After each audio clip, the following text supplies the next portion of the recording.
আছে আমাদের কাউকে জানা নেই। কখন কোন মুহূর্তে তোমার রাগ আসবে সেটাও আমাদের জানা নাই। তাই রব্বুল আলামিন পরওয়ারদিগার আলম বেনিয়াজ আল্লাহ শয়তানের দুনিয়ায় আমরা পড়ে আছি।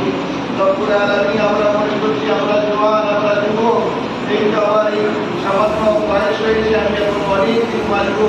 রব্বুল আলামিন যত শয়তানের ধোঁকা, আমাদের সামনে কত শিশু মাসুম বাচ্চা চলে গেছে, কত যুবক চলে গেছে।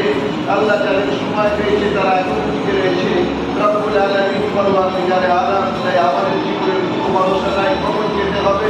তাই রব্বুল আলামিন পরওয়ারদিগার আমাদেরকে আল্লাহ এই দুনিয়ায় থাকাকালীন দুনিয়ার কর্মজীবনের সাথে সাথে কবর এবং আখিরাতের জন্য আল্লাহ উত্তম থেকে উত্তম পথে সংগ্রহ করে যেন যেতে পারি, সেই তৌফিক আমাদেরকে দান করো। রব্বুল আলামিন তুমি খালি হাত আমাদেরকে ডেকে দিও না। রব্বুল আলামিন যাবার মুহূর্তে আল্লাহ তোমাকে যেন রাজি করে দিতে পারি। সমস্ত গুনাহ থেকে আল্লাহ নিষ্পাপ হয়ে তওবা করে ইস্তিগফার করে আল্লাহ রব্বুল আলামিন মাসুম নিষ্পাপ হয়ে যেন যেতে পারি, এতটুকু সুযোগ আমাদেরকে দান করো। আল্লাহ মৃত্যুর সময় কলমা নসিব করো। আল্লাহ কোরআনের বানাতে কোরআন তেলাওয়াত অবস্থায় আমাদের মৃত্যু দিও। ইয়া আল্লাহ রুকু এবং সিজদার হালাতে আমাদের মৃত্যু নসিব করো।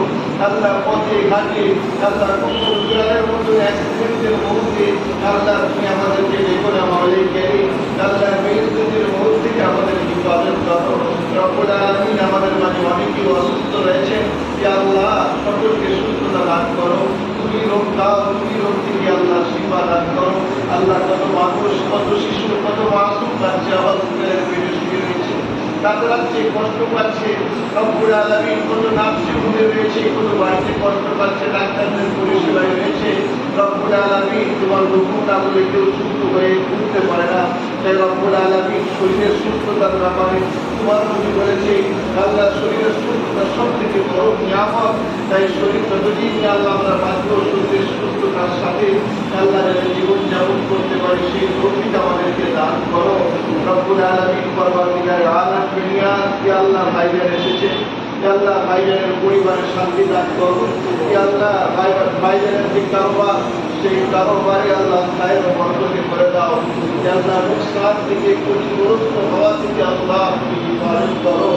আল্লাহ রব্বুল আলামিন তিনি যে ব্যবসা করেন, সেই ব্যবসা থেকে তারা পরিবার চলে এবং কাজ চলে আল্লাহ, সেখান থেকে আল্লাহ কিছু অংশে আল্লাহ তোমার মসজিদ, মাদ্রাসা, অসহায় গরিব মিসকিন দুস্থদের পাশেও থাকেন।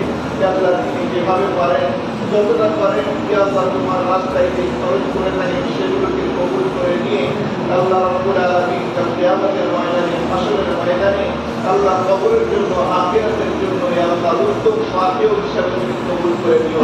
রব্বুল আলামিন পরওয়ারদিগারে আলম বেনিয়াজ, ইয়া আল্লাহ আমরা সকলে সম্মিলিতভাবে ইয়া আল্লাহ ভাইজান যে উদ্দেশ্যে নিয়ে আমাদের কাছে এসেছেন, আমাদেরকে ভালোবেসে, মাদ্রাসাকে ভালোবেসে, তালিমকে ভালোবেসে, ইয়া আল্লাহ সেই উদ্দেশ্যে আমরা সকলে হাত তুলেছি।